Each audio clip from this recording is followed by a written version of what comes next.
everyone. This is my informative speech about virtual reality, where it has been and where it will go in the future, and here is my audience.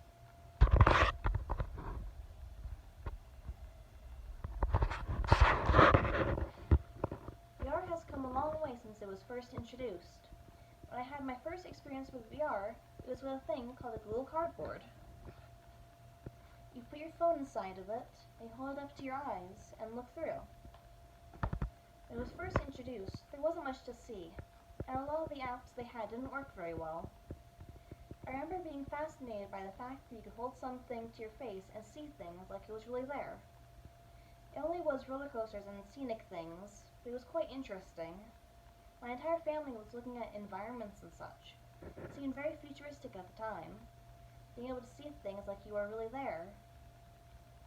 Then they came out with a new kind of headset, one where you put your phone in and look at things, but it has headphones that you can plug into your phone. You don't have to constantly hold the thing up, because it goes on your head.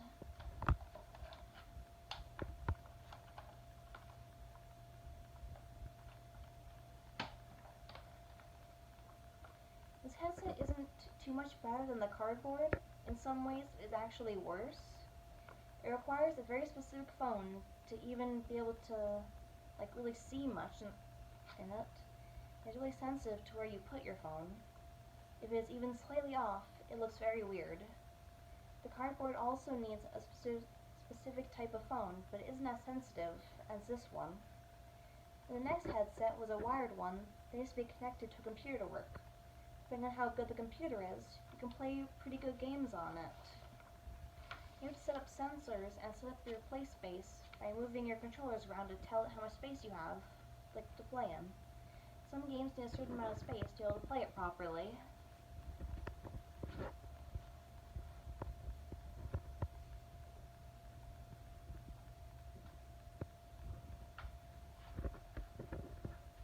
You have to make sure that the sensors can always see the controllers, or it will glitch and not work. You have to make sure you are always facing forwards towards the sensors. Sometimes that can be difficult in certain games, like shooting games, for example, Robo Recall and Arizona Sunshine, which are a few of my first VR games that I played a lot of. Then there was VR Chat and Beat Saber, which are very popular. Wire tends to be a bit annoying after a while, especially if you're playing a game with a lot of arm movements. So people started working on ones that worked with Bluetooth instead of wires. Those have their own issues. I haven't gotten a wireless headset because of how expensive the headsets are and how many issues they currently have. They tend to lag a bit more because Bluetooth isn't always perfect. Sometimes they can get disconnected, and that can hurt someone's experience when playing. They're constantly making new and better wireless headsets. I'm only talking about the ones that came pretty soon after the wired headset. The next headset that came out was a wireless one with only one controller. It had the games and other experiences inside of it, so you didn't need an entire computer to play things.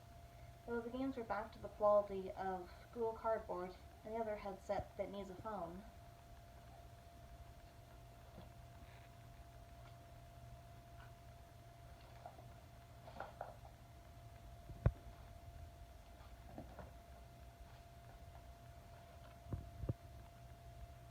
Though this one is nowhere near as good as the wired headset, or some of the other wireless headsets that Bluetooth connected to your computer. It also has a low battery life, only being able to be used for a few hours before needing to be charged.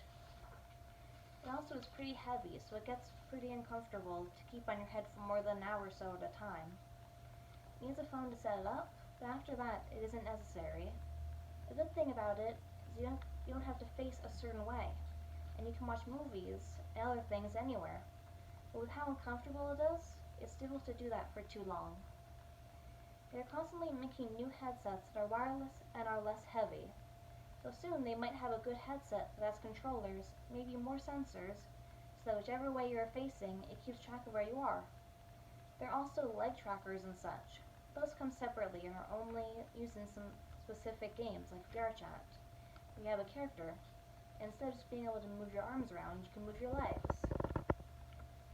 They are trying out a lot of technology to make VR more immersive, like treadmills, which you can actually walk around on, which can help some people with their motion sickness by feeling like they are actually moving. instead of moving the movement stick forward and awkwardly seeing movement but knowing you aren't actually moving.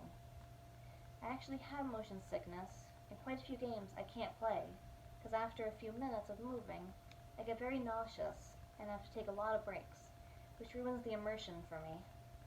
The treadmills so far are only used in testing areas and other places where they are showing their progress on the technology.